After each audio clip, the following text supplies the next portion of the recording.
Friends, എല്ലാവർക്കും പുതിയൊരു വീഡിയോയിലേക്ക് സ്വാഗതം.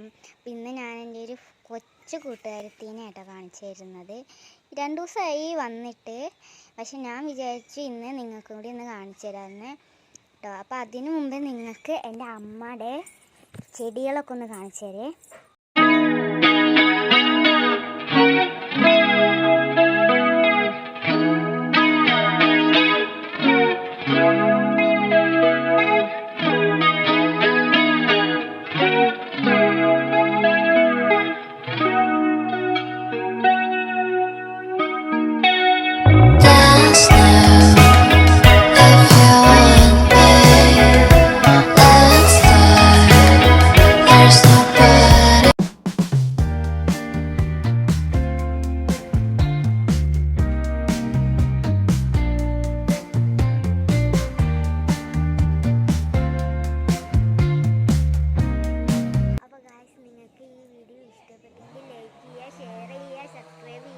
തൊട്ടടുത്ത് കാണുന്ന ബെൽ ബട്ടൺ ഒന്ന് ക്ലിക്ക് ചെയ്യുക. അപ്പോൾ പുതിയൊരു വീഡിയോയിലേക്ക് വരുന്നവരെ ബൈ ബൈ.